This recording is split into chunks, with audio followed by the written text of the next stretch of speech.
Good evening, and welcome to SJSU ASIS Student Chapter's Faculty Primetime Program. My name is Sarah Emerson, and I'm currently chair of the SJSU ASIS Student Chapter. Our program tonight is a Faculty Primetime event, the fifth in the series, which features SJSU SLIS faculty guest speakers presenting on topics relating to their professional interests and experiences. Tonight's presentation will last approximately 1 hour.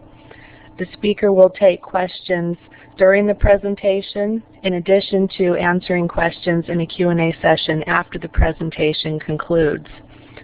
At this time, I will now turn the mic over to Frank Florian, the SJSU ASIS Student Chapter Program Director, who has the distinct honor of introducing tonight's guest speaker.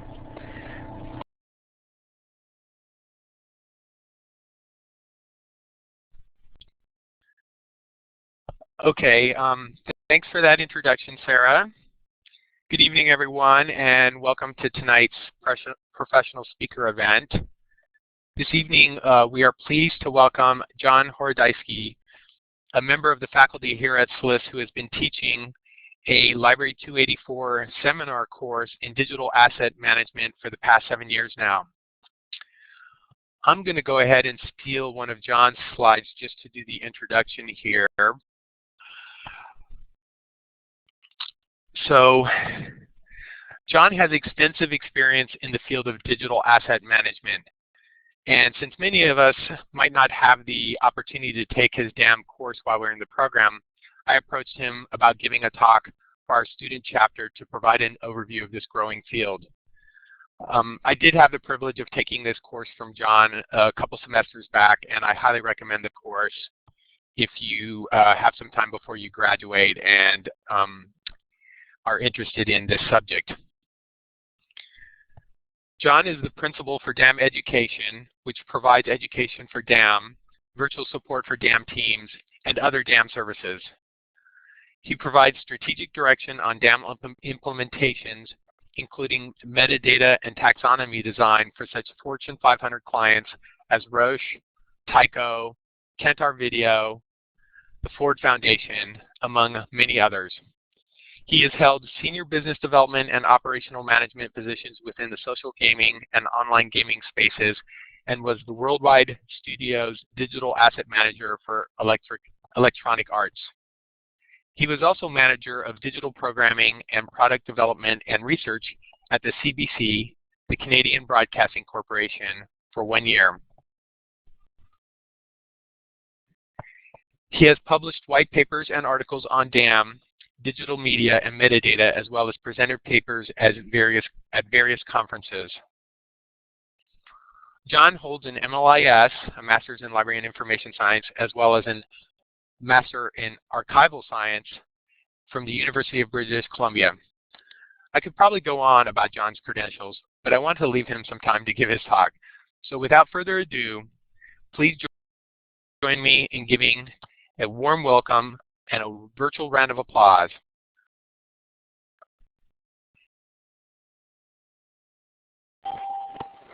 Thank you, Frank, for that kind introduction, and thank you to Sarah as well.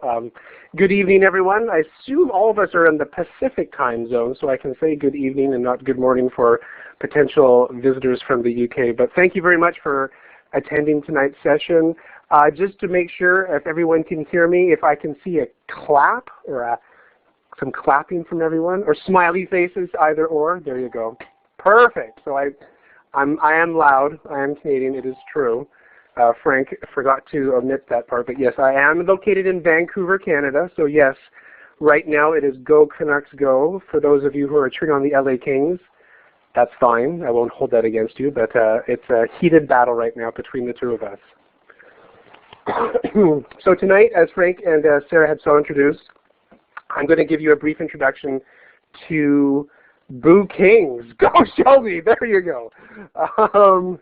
And then Go Canucks, thank you. I'm going to give you a brief introduction on digital asset management. It's both a profession, it's a technological system, it's many things. And I'm hoping that at the end of tonight's session, you'll walk away from this session understanding what it is.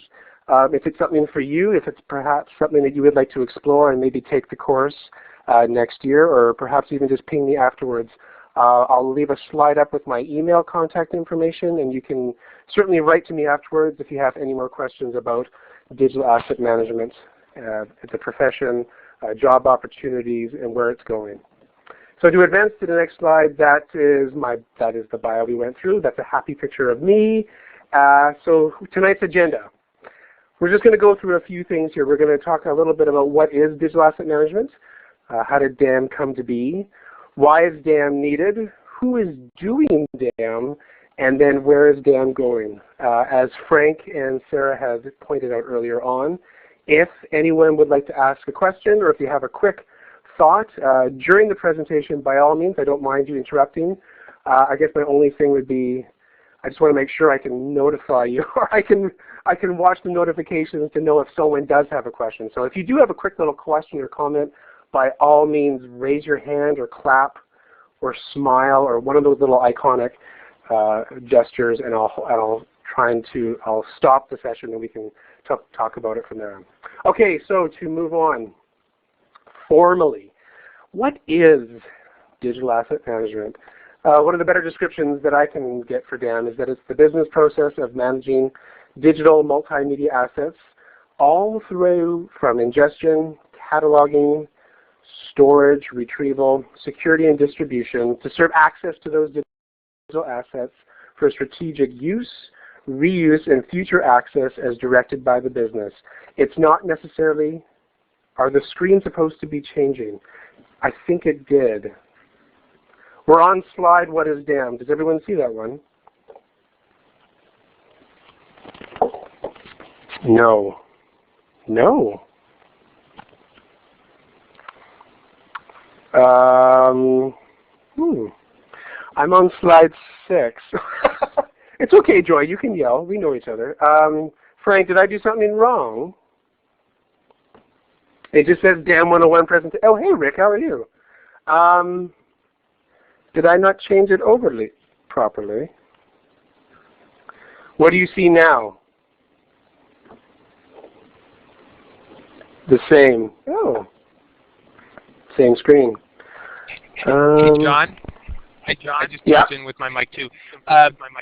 When you go up to the top there where the buttons are, is the follow checkbox checked? It is checked. Oh, it should be. We should all be following you then as you change the slides. Do you want me to uncheck it and check it again? Yeah, try that. Oh, okay, there we what go. do you see now? Now I see the agenda. Does everyone see bingo? Who said bingo? I love bingo. That's a great word. So everyone sees what is DAM? Oh, did everyone see my ugly mug? Okay, so that's me. I am not a robot. I do have to prove myself that I actually am a human. No one can see that. Can you go back to the mug? Okay. Does everyone see that slide? No. Are you advancing back? Are you going back again? Yeah, now I'm on slide 4. Oh, that's weird that you're not. It doesn't seem, we don't seem to be following you as you go through the slides. Do I have to Nope, still adjourned. I moderate for Debbie Ferris. If you need any help, I'll be happy to oblige. You can go up and make sure that you're in the main room. Sometimes it depends upon what room you're in as to whether the slides advance or not. There's also a little text on the side which you can see the slides in order. I don't know if you can see that.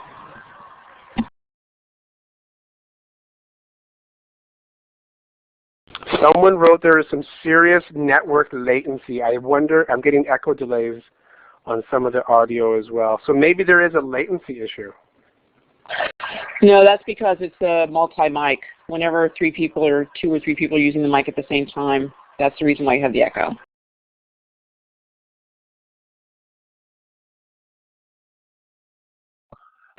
Okay. So right now I'm on the what is damn slide. So now Kathy, oh, that's weird. Everyone can now see like previous slides. There's your picture. Okay. About me, yes. We see you.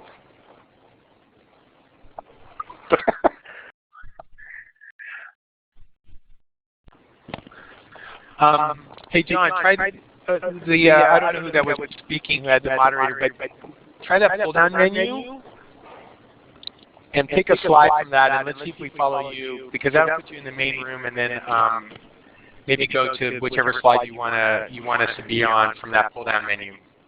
So right now I'm on the About John Horodyski slide. Number 4. Okay, yeah, that's one. I'm seeing that one. Now I'm on What is Damn. Wow, we're just not following you. Who was the moderator, the person who had the moderator training? Could have been Hillary. It was me, Lisa Breton. I can help if you'd like. I can help you advance the slide if you'd like. You just have to give me moderator status. Oh yeah, I can do that for you too, John. I can advance the slides if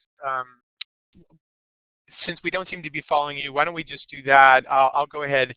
If you just sort of when you're ready to advance a slide, just say next slide, and I'll advance it for you. Okay, so then can you go to the slide with my mug so people can see? Go to that one if you can. And then we're on that one right now. Are we? No. Lauren says no. Dial. Weird. The About John Horodyski with the picture. Oh, that's weird. So Lauren's on a. Yeah, that's the one we're on, Lauren. The About picture with his picture. The About slide with his picture. Okay. Okay, we're on the your bio slide, John. So if you want to just advance through on your own, and when you're ready to advance the slide, just let me know. Just say next slide, and I'll advance it for you so the rest of the room can see it. For some reason, even though you're moderator and it seems like everything's set up right, we're not following you as you advance the slides at your end. That's totally fine. Technology does not always appreciate us. So can you move then to the What is Damn slide? It should be slide number 6, I guess, for you.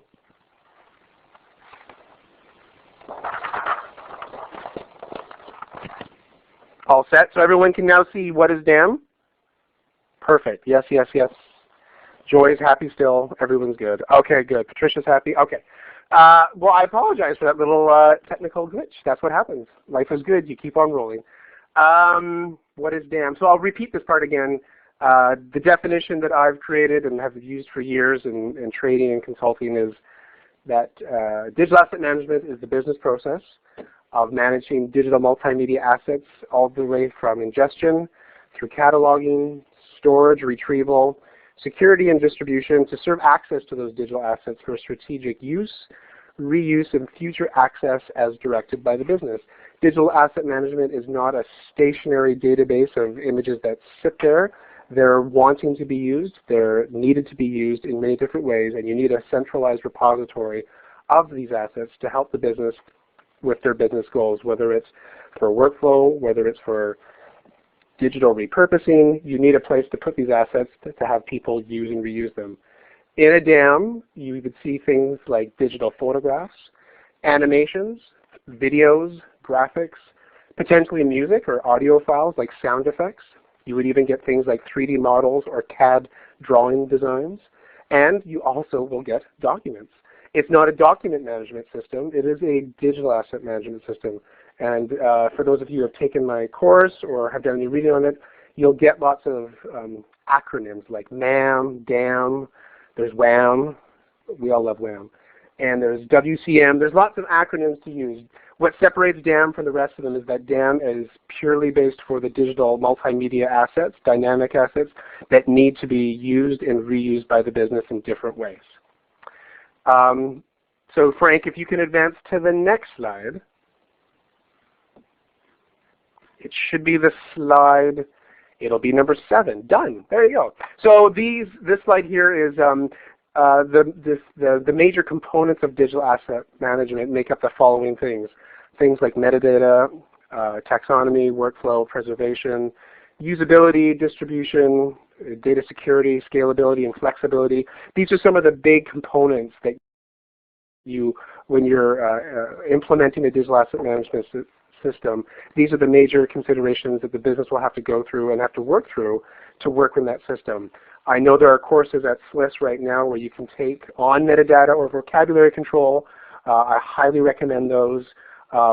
Things perhaps like digital workflow may or may not be something you're familiar with, but in a modern organization where there are photographs being taken and ingested into a system, you need to design digital workflows to allow for those assets to go into a system, to be reviewed and approved and edited, and then distributed back out to the organization when they're finished.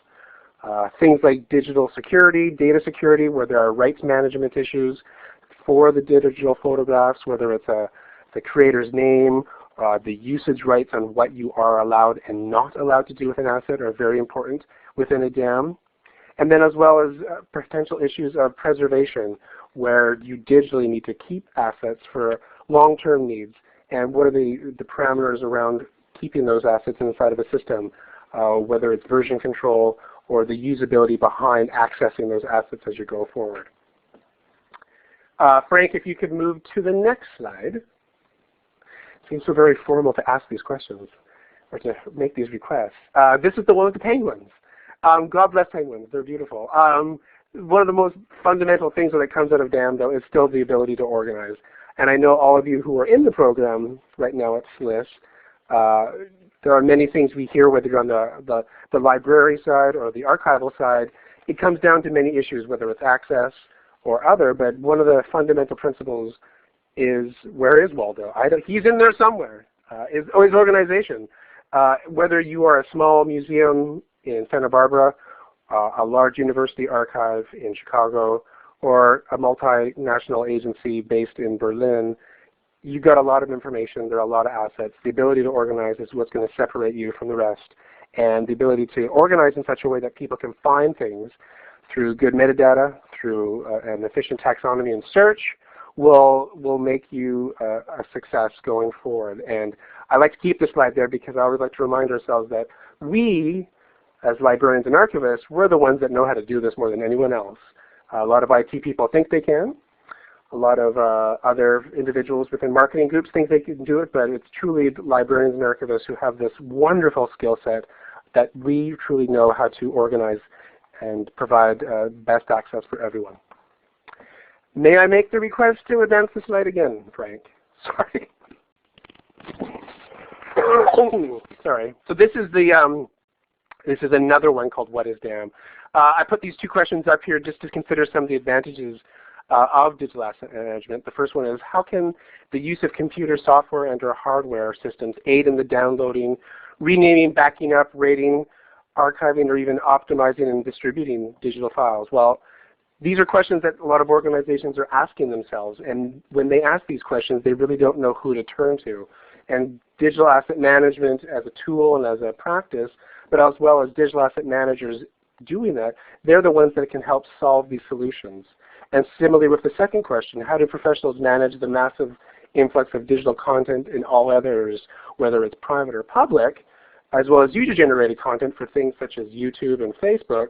Again, we're looking to digital asset management as a profession and as a practice to help solve those things. And as we are tracking digital asset management as a profession, as a growth profession over these years, we're seeing more and more positions come up. Something we'll talk about later on in this session tonight, but the future is looking very damn good for people who have a sense of the strategy and they have a sense of the ideas behind what is digital asset management. You're going to be you'll be doing well going forward. Frank, may I request the slide change, please, to the next one? Thank you. This is how did DAM come to be? Well, as a practice and as a place of start, DAM sort of arrived on the scene back in the 1990s. It came very much from the printing industry, from graphics and font libraries, as well as the photography profession. These ones were at the same time of these coming to themselves to sort of mature themselves. That crazy little thing called the internet that never went away came onto the scene, and the two were sort of merged together.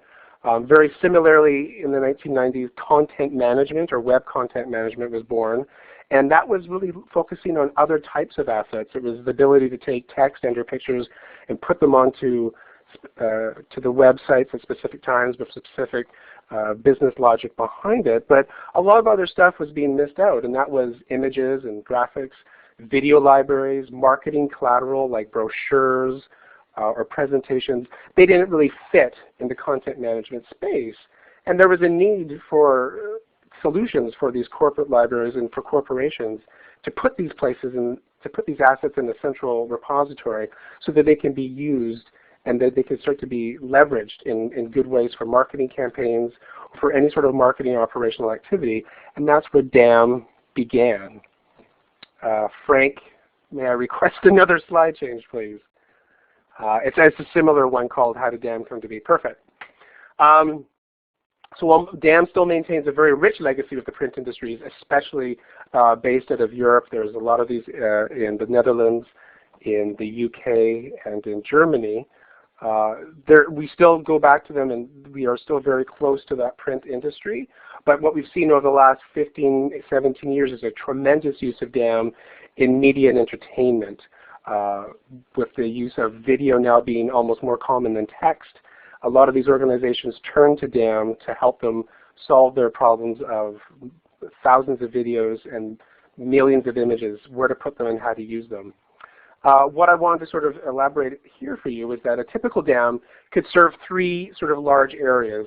And the first one is brand asset management, and that is where the DAM is more populated with things such as marketing collateral, logos, images that are being used to help leverage the brand. So think of something like United Airlines or Nike. They need to have quick access, like everyone should, to their corporate imagery and their corporate branding.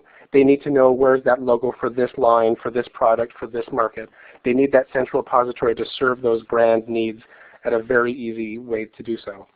The second one is more of sort of a library asset management type DAM system, where it's very focused on videos or photos that need to be archived, not necessarily used and reused. While they may need some editing, they don't really require a whole lot of editing as much as the brand or the other classification, which would be product asset management, which is number 3. That's on managing assets that are being used in pure digital media production. So that's things like the movie industry, or video games, animation or visual effects, post-production houses. They have elaborate digital workflows and revision controls to help manage these assets that are changing on a very frequent basis. They'll be touched hourly, if not multi within the hour, to get these assets to a certain place and leveraged for whether it's the production for a movie or for the creation of visual effects. It's very common to have DAM be the central place where people are putting things from the dailies. So if you're making a movie like Harry Potter, which I was involved in, the daily shots were coming into the DAM. People could review, then take those images, go show them to their artists and graphic designers who could then create video games from these assets. So it's a very much a very rich, very highly changing atmosphere to be a part of. Very exciting. I heard a ding. Shelby. Does that mean a question? It means a question from Shelby. I'm going to be quiet. Yeah, can you guys hear me? Okay, I see my name now. So this is great because on what you're talking about on production asset management, I just had to jump in because what you're saying about when you were working on Harry Potter and people were able to go look at it, were there different control levels for people who were making the changes and people who could access them? And in that particular section, it would seem that there would have to be some sort of control. Okay, because I was interested in that. Thanks.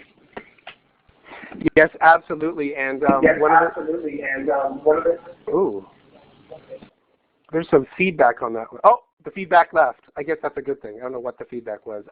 Yes, and I can tell you that one of the stipulations with that movie was that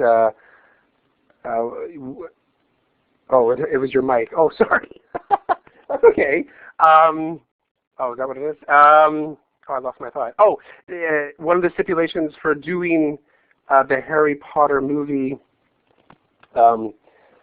with Electronic Arts at the time was that because we had a DAM system and there was security set up and rights management and control levels as to who was seeing what at the right time, J.K. Rowling, approved. I mean, it was a safe place to put images from the movie, and a very safe place where people could look at them before anyone else.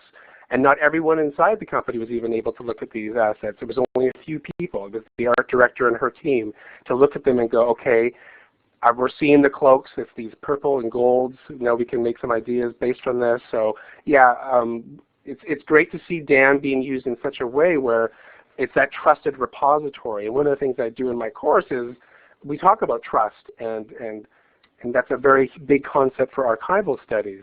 And certainly within a DAM, you need to have trust for legal reasons, because you don't want anyone to slip in and go, oh look, I just saw the screens from a movie that isn't going to be out for 18 months, so you can do something with it. But you can set controls in the DAM to have people go in, look at things, touch them, not maybe do things with them, but at least they can see them. So did that answer your question, Shelby?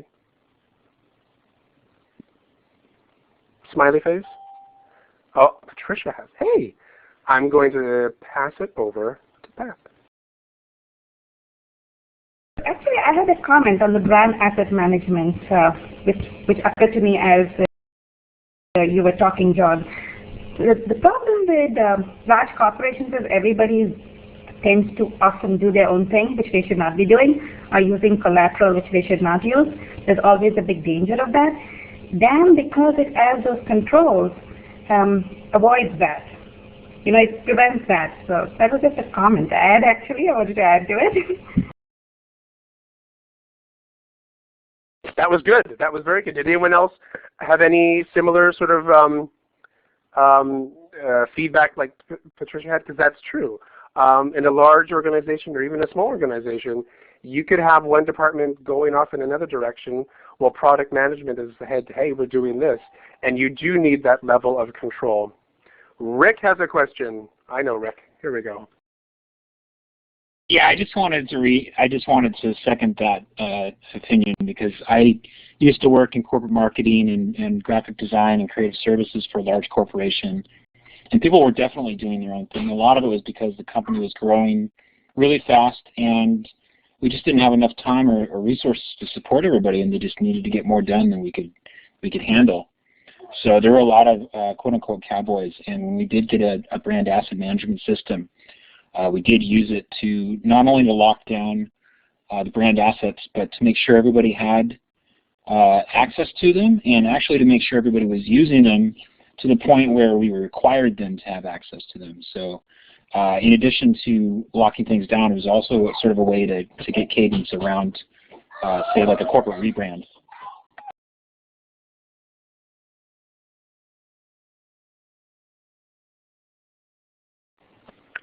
That was excellent, Rick. I think Tina has a question. Yes, hi. Can everybody hear me? I haven't used this Blackboard before. Yay, okay. I'm confused then, because it sounds like you're talking about MAM, or Media Asset Management, and it seems like the difference between DAM and MAM is sometimes very slight, and sometimes it's very wide. Can you talk about that? Yes, the joys, the woes and throes of acronyms.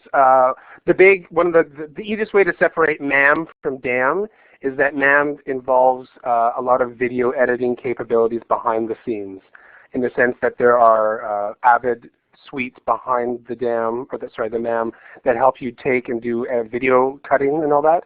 That's the big difference between MAM and DAM. You'll see MAM employed in something like the CBC, the BBC, CNN, any television organization will have MAM behind it, because they'll have a voluminous amount of video that needs to be cut and spliced in different ways, and that's where the MAM truly shines, and that's what separates it from the dam. Did that help? Wasn't Harry Potter MAM? No, because what we were doing, Harry Potter had their own dam at Warner Brothers, and we were using the dam at Electronic Arts to service the daily stills from the movie to help with the video game production. So it was a unique situation. Did that make sense? Thanks. Yes. What I was going to say to Frank, and I love the way that Frank used the term cowboys, because we've always got cowboys in the modern organization, cowboys who do their own thing. And what's interesting is that a lot of the positions that are known in the post-production world are called asset wranglers. So to speak on that Western theme, because what you're doing is you're wrangling the assets at various stages of production to organize and put them inside of a system. So I thought that was a nice little throwback, though, Rick, that you used cowboy. So, okay, so I think we can proceed. So Frank, can you proceed to the next slide? This is the why is DAM needed. Done. Good stuff. I'm just cognizant of time as well. So why is DAM needed? Obviously, from a high corporate sort of level, I mean, DAM is good because it, you know, as I say here, it delivers knowledge and measurable cost savings, time to market gains. I mean, and what it is that there are many benefits for having DAM. There's no right or wrong. Each organization is going to have many ways in which to define the ROI, the return of investment on DAM. And if you proceed, Frank, to the next slide, I list off a variety of different ROI. So if you move to the next slide. Oh, there it is. Okay. So here's just a quick smattering of some of the typical ROI that you'll see for digital asset management. It could be improved workflows, user adoption within the organization. For some people, it's just to secure the brand. It is, we need all the assets from Coca-Cola in one place. From a legal point of view and from a cultural point of view, we need one repository for these things. Obviously, very, very close to DAM is the ability to reduce the cost. You're not repeating things anymore. You're doing things once as opposed to 5 times. Cost avoidance, again, very similar to reduction.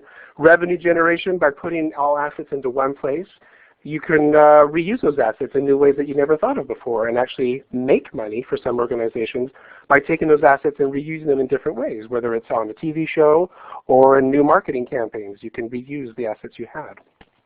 So those are some of the whys of digital asset management. Now, Frank, oops, sorry, ROI. Tom, ROI, return on investment. Again, a term not usually seen in library school, but I think it behooves us all to think about return on investment. You know, why are you doing the things? What are you trying to do? Are you trying to save time, increase efficiency? It's something, again, and I touch on in the digital asset management course. So Frank, can you switch to the next slide, please? Done. Okay, so who is the doing DAM? DAM profession includes a lot of people. These are active practitioners like the digital asset managers themselves. There's students going in doing internships. There's system integrators who are more on the technological side. There are analysts who are also very technical. All people doing digital asset management stuff. Many people have come to digital asset management from the graphics or the printing industry. Some have come from creative services. Some have come from IT, but what's really interesting is that a significant portion of people doing digital asset management have come from the library, archival, or sort of that information science background. And I remember being at meetings way back in 2001 where CEOs were standing up at conferences making formal proclamations saying, we need to find these librarians. Where are they? And it's quite funny, and you sort of correct them by saying, well, first of all, they're librarians, not barians, but and by the way, they're everywhere. And once they sort of got over these, oh, wow, you do more than catalog books, there was this really interesting acceptance of librarians and archivists into doing these types of things. Again, the skills that we have are quite unique. We know how to organize. We know how to apply metadata. We know how to set up a good search tool. We know what the word facet means. People saw the librarians and archivists as value added, and it's a great way to see this progression keep on going where librarians and archivists are being employed in the digital asset management space. Oh, and then lastly, just as a profession, it is maturing, and we're seeing a bigger need for more and more people doing this type of work. And what I want to show on the next slide, so Frank, if you can just advance to the next one. Excellent. These are, I took a quick sampling of some of the job postings that I'm seeing where people are using digital asset management in their daily activities.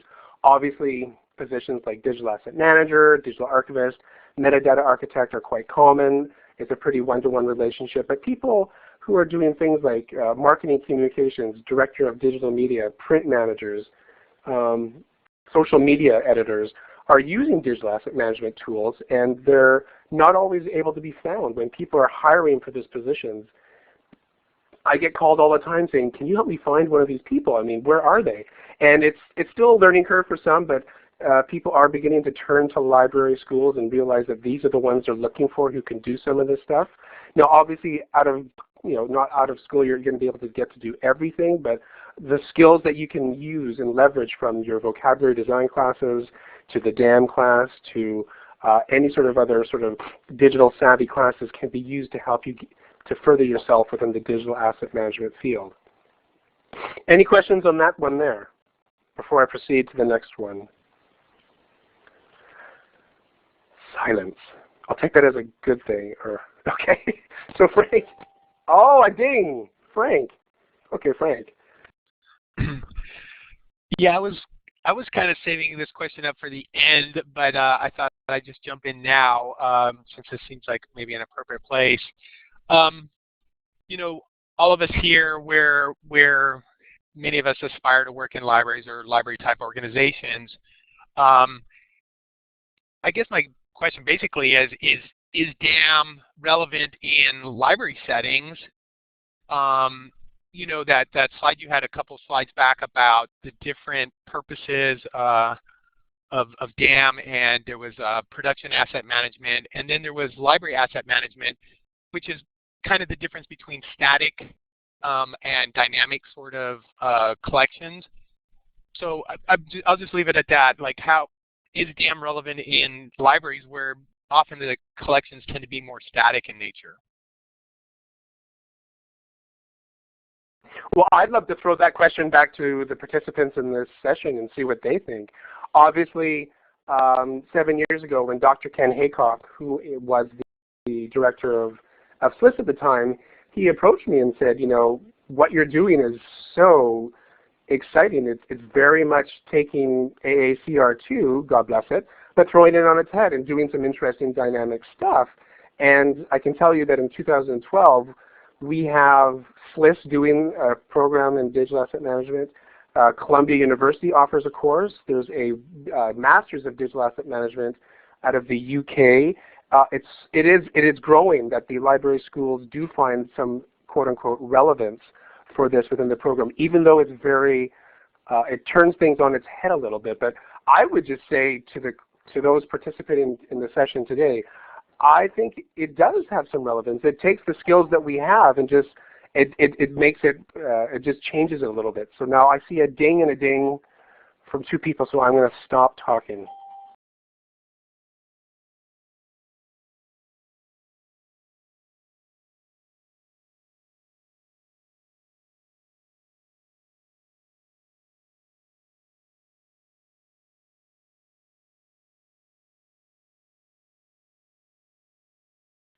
John, it looks like Lauren had a question, but she doesn't have a mic, so she put it into the chat window.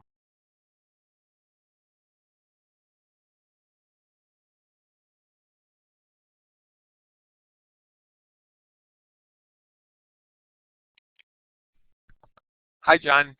We didn't lose you, did we? Can you hear me now? Yes? Okay. Sorry about that. I was just reading through Lauren's. Absolutely, you can, many nonprofits use digital asset management systems. You can, off the shelf, out of the box, you can get a DAM system for 5 figures. You know, it is something you do need to purchase. It can be used, and there's great benefits of using it. Obviously, some of the bigger dam players, it is going to be in the 6 to 7 figures to get it, but definitely nonprofits are using these things in a variety of ways. And if you want afterwards, if you can email me, I can give you a listing of some dam vendors in that sort of smaller category that that could be affordable to be used by nonprofits for sure. So now how do I get, so if that answered Lauren, how do I let the other people talk? I guess I should stop talking. I'll stop talking and then maybe someone else, Shelby or Lise, can jump in. I was just going to say I did a temporary job for a very large law firm, basically collecting all their electronic records and cataloging them. And that I found incredibly fun to do. And I was just, this is I think why I wanted to join in and listen to you tonight, is because it sounds to something similar that I did, basically archiving and making available through SharePoint, resources that attorneys, I mean, it's a multinational corporation or corporate law. It wasn't as fun as maybe as Harry Potter, but it was sort of the same thing.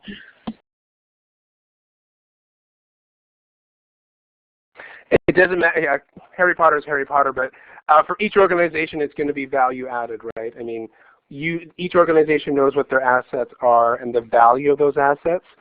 So whether it's financial records, which may or may not be that interesting per se as a subject matter, there's still relevancy as to why we need them in a central repository and need to be accessed on a regular basis. So each place has its special things to it. And then I'm going to stop talking so Lise can talk. No, thank you. I'll probably email you to ask for more information about it, because it's something that I think I'd really like to do from here on out. Okay, that's cool. Yeah, let's get to the end of the presentation because I'm also cognizant of time. Frank, can you switch to the next slide? It should show the king. Can you switch? There you go. Yes, everyone says content is king, and yes, I believe that too. I really do. But there are many kings that we need to consider. And Frank, if you can move to the next slide, here are all the king's men. I do believe right now we're in an interesting place in 2012 where we can actually look at things like brand, content, access, search, and DRM. These are all the king's men. We need to consider all these things where DAM is going. In 2012, where we can have a Twitter feed breaking that Dick Clark just died, and Twitter can break it 3 minutes before ABC News, is incredible. Things go fast. We need to manage our brand across a very hyperactive internet that is not going away. So we need to figure out strategies to manage our content and access and that brand to leverage those things in unique ways. And if we can do it with security and a significant portion of digital rights behind our assets, all the better for us. So I heard a ding. Hey, it's Rick. Rick dinged. Okay, Rick. Oh, there's another one. Rick, did you have a question? Yes, I had a question about digital rights management, and it was inspired by your comment about Twitter.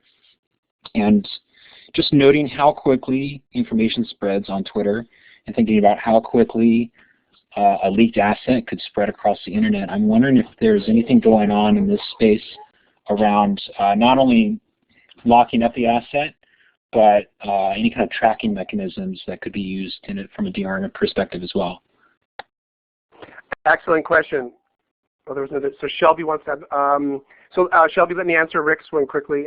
Yes, absolutely. Because of the rapidity of how fast things go right now, any leaked asset, and it still leaks. You can have piracy around the Wolverine movie that happened, what was that, 2 years ago? You don't want your assets leaking. All these dams are holding assets that are to be released. You don't want these things slipping out. So there are mechanisms where you can't email the assets around the organization very easily. You don't give access to the whole corporation. Not everybody in a company of 8,000 may not need to see these assets.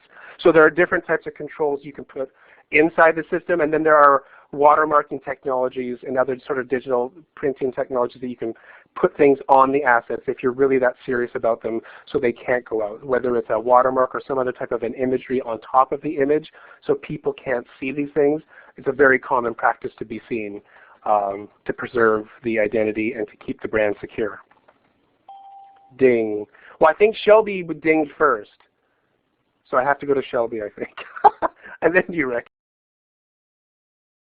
Okay, you took the word right out of my mouth. I have experience. I'm switching from post-production over to library, over to get my master's. And in my experience in post-production, I was basically wrangling. That's a new word that I didn't know before. And what I'm trying to get at is we had everything watermarked. And I think that watermarking kind of goes back to Frank's question. I think it could really help a lot of libraries and archives are concerned about, like you just said, their assets getting out. It seems like when we watermarked at my ad agency, it was cakewalk.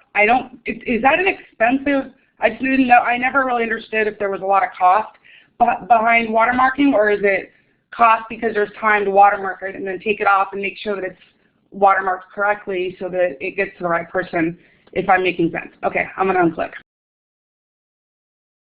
That was excellent. No, that was a very good point. It is expensive.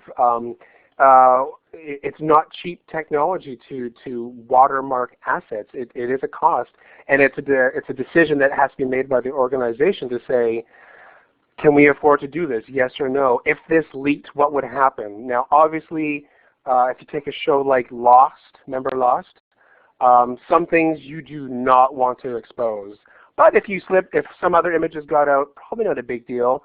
Probably like pre-season launch movies or like initial trailers, things like that you don't want to have released. But other stuff, again, it's a corporate decision. If the spring 2013 line of Banana Republic was accidentally released, would the world stop? Probably not. There'd be a few people fired, but it's a consideration as to what would be a good thing or a bad thing to see go out. But again, watermarking is not a cheap technology. Can you track? Someone asked, can you tell who leaked it? Carletta. Within a DAM, if you're logged in, you can track those things. So I know it was you. So if Carletta, you released that picture of Harry Potter when you shouldn't have, we could find that. And that's pretty good because, of course, it's about who's logged into what session at what time. So it may not have been Carletta. Carletta could have been, someone else could have been using Carletta's computer, but we can track those things in a DAM very easily. Did that help? Was there another ding? There could have been. I don't see any more dings. Rick, it's Rick again. Hi again. So I wanted to follow up on my question because I think I was asking something a little different. I was thinking of the situation I read about where somebody had downloaded a copy of an HBO television show from LimeWire and then got an email from their ISP saying, we know you did this and we know what you have, and the publisher knows too, and told us, and so we're going to cut off your service if we catch you doing this again.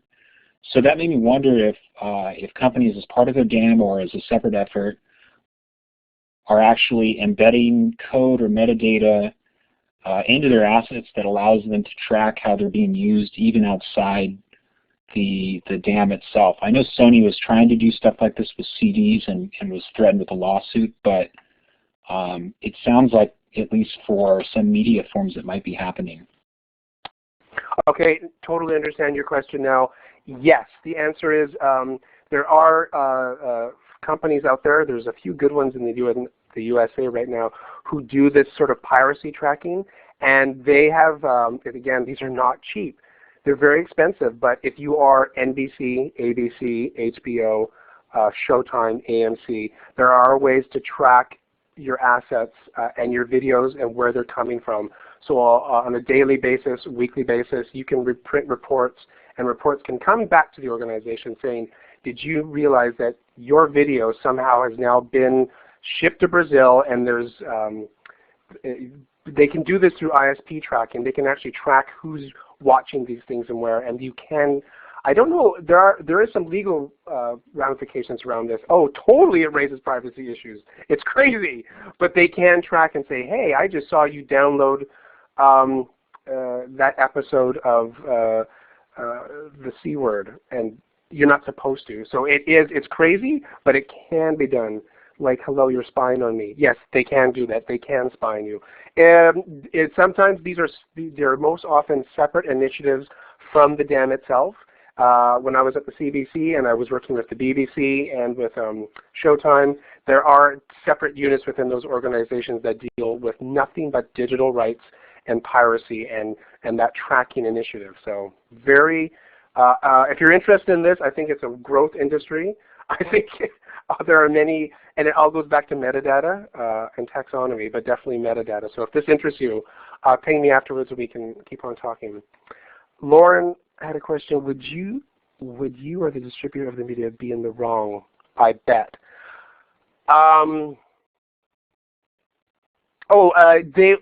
It would be you, because they can go through ISP tracking and they can find out if you, Lauren, were downloading off of any torrent site. They could find you and say, hey, it's that person who did it. It's scary what they can find out about us. I don't know if that's a different issue for another session. Okay, we're almost out of time-ish. Frank, can you advance to the next slide? Where is Dan going? Sorry. I'm enjoying the conversation. This is good. So I'm just going to rush through these next two slides. Where is Dan going? Very quickly, it is a profession. There are many different things that have been happening over the last about 10 years where through conferences, through the Henry Stewart conferences, in LA in November, New York in May, Chicago in September, London in June. The community has now grown to a place where there's something called the DAM Foundation that was started last year, where they are trying to now to serve the profession, just like there's SLA and ALA. There's something called the DAM Foundation now, which is bringing together people who are working in the digital asset management profession to help develop some standards. What are some best practices? What's a maturity model of DAM look like? And bring people together to help them learn together, share their experiences, and help everyone move together as a profession. Frank, just move to the second to last slide, please. And a few quick little, where's DAM going? DAM and workflow on the mobile, on the tablet devices like your iPads is very popular. That's a growth thing that's going to be happening this year and next. DAM in the social enterprise, and what I mean by that is using your DAM to feed things like Facebook and Twitter and Google Plus and whoever the heck is going to come next with their own little social network, Pinterest.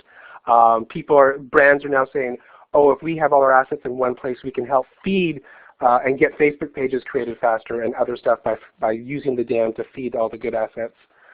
DAM and user experience is very popular. If user experience and that sort of navigational thing is interesting to you, there are many different opportunities to participate in talking about search and people's user experiences with the DAM. Lots of positions available with DAM vendors for that. And then the last one I wanted to introduce was that people are now starting to talk about customer experience management, and that DAM plays a pivotal role in that, because also with the brand management and identification of assets at the right time, people can have greater customer experiences with things like Starbucks and Nike and any other brand you want to think of, because the DAM service is that role of finding the right assets at the right time and giving people access to those assets. So with that, you can advance to the next slide, which is just the last slide. Frank, if you go to the last slide. So I put my name there, a phone number. Yeah, that is my number. Seriously, you can call it. I know many of my students do. And there's my email address. Give me, if you have more questions, love to maybe see you in one of my the DAM course next year. I think actually Linda Main said it's being offered, yes, in spring 2013. So that's technically when the next time is. I speak regularly in LA, New York, London, Chicago. If you're in any one of those cities, more than happy. I'll take you out for a drink. We can talk more about DAM. I do have a blog. It's on the DAM. I don't do it enough. I know, Tina. It's bad. I'm so busy. Oh, thank you, Lauren. So now let's open it up to some questions. I am a chatty Cathy. I love talking, which is odd. This is a virtual class that I teach, but still. Thank you. You're welcome. So how do I open it up for questions then?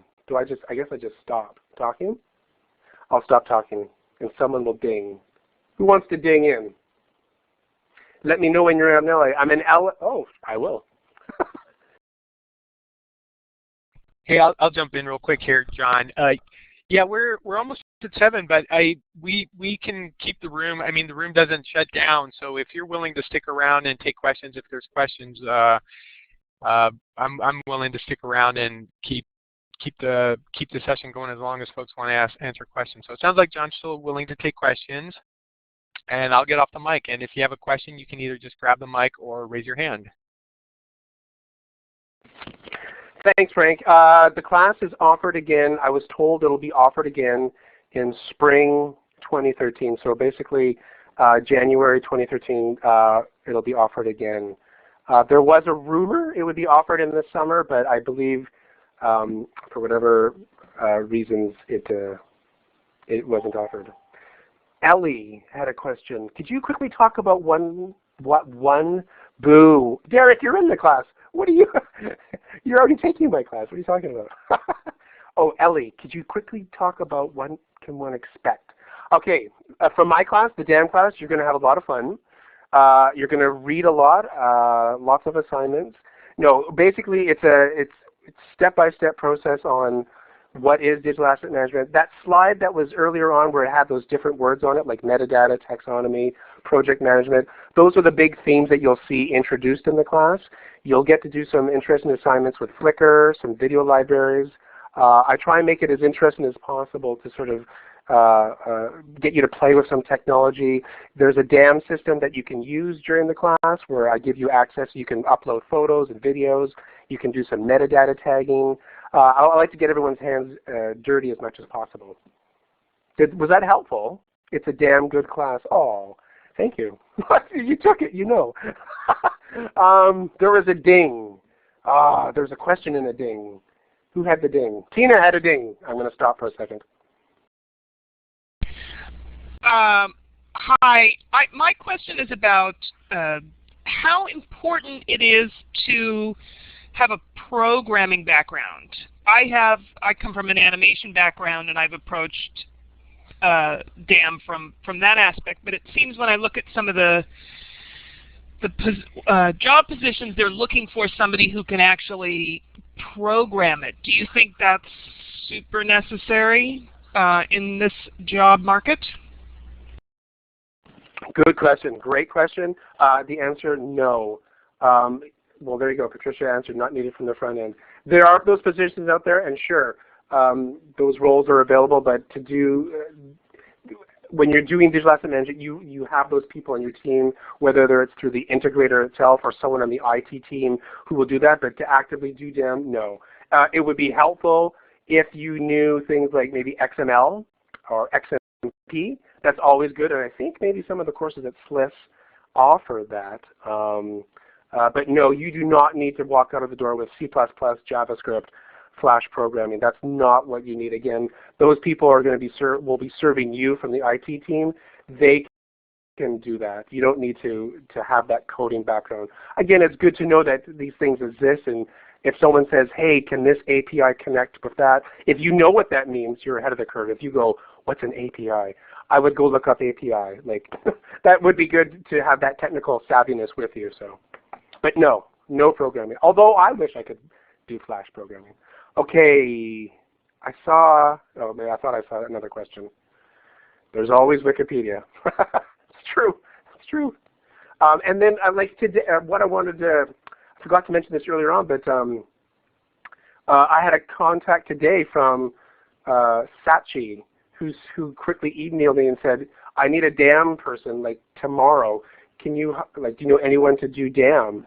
And Sachi is a digital agency. They're around the world, but the office that was looking for a DAM person, this is in Los Angeles. So I am fairly well connected in the DAM community, and I'm trying to get, I like to help out students and fellow students with getting jobs. So the demand for DAM is there. It's a real demand, and I do my best to help push out the right jobs at the right time.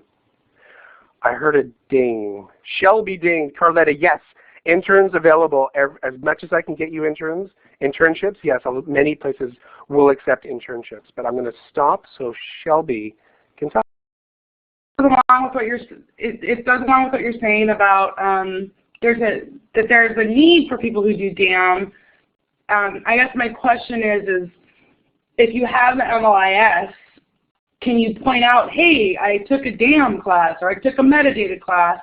I mean, it's not like the MLIS is directly like a DAM degree, so I don't know, like, do people, you were kind of talking about this earlier, so there's like ad agencies and movie houses, studios, and post houses, like, do they know that that's the kind of person that they need? Thanks.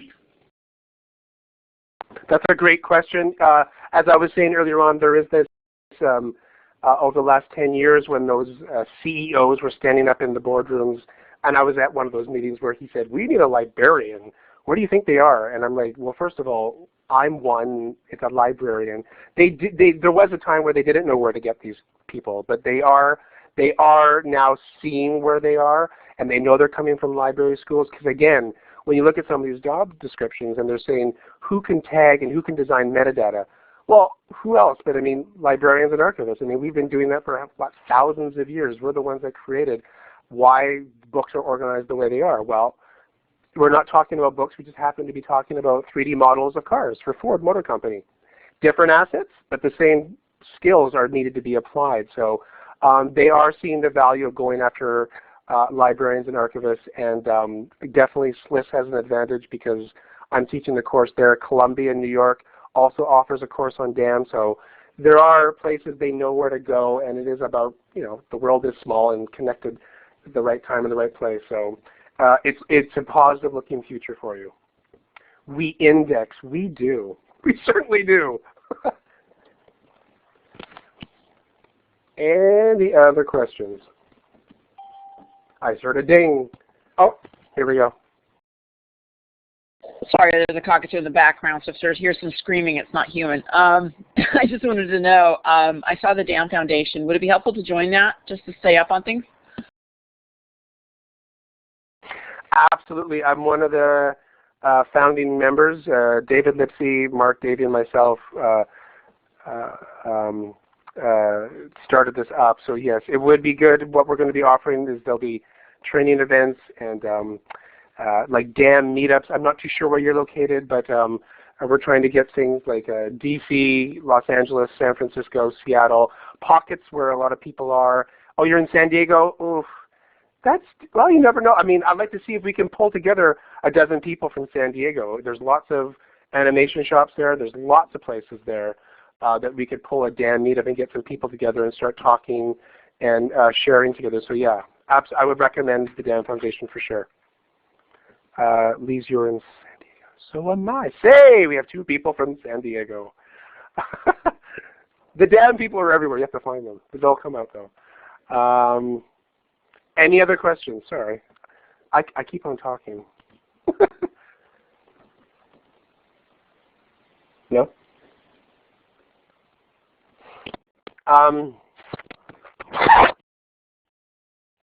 Well, so my email's there. If you can't find me, I'm on the SLIS website, I think. Yeah, no, I'm there for my course, of course.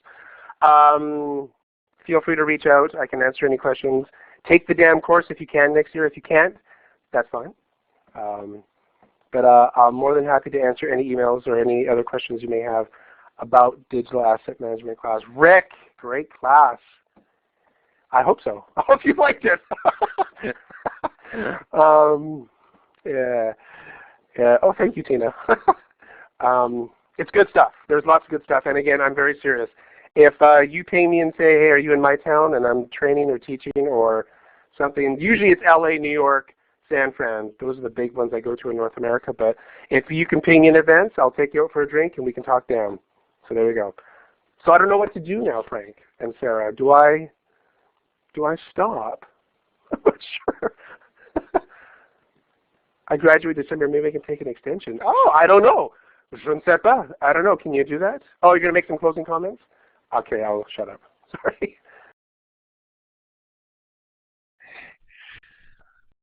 All right. Thanks so much, John. Yeah, that was great. That was a really fun conversation. It was nice. Most of our talks we don't.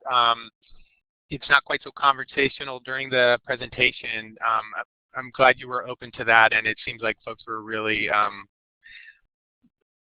appreciative of the opportunity to ask questions of you as you went along. So I guess that concludes our event for this evening. Here's a little info about our student chapter. And I just want to thank John once again for taking time out from his busy schedule to come and give a talk to our student chapter. I mentioned the idea to him the first time last semester, and finally we managed to make it happen this semester. Looks like there's one quick question here. Kathy?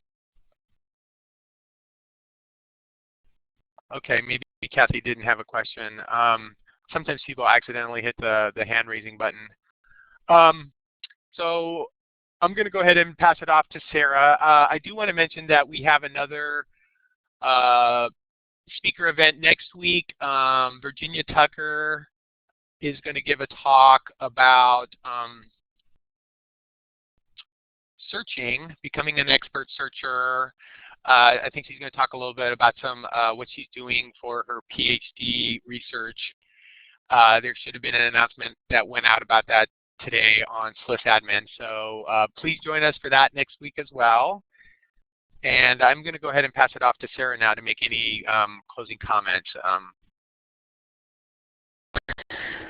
I would also like to thank John for your fantastic, informative presentation tonight.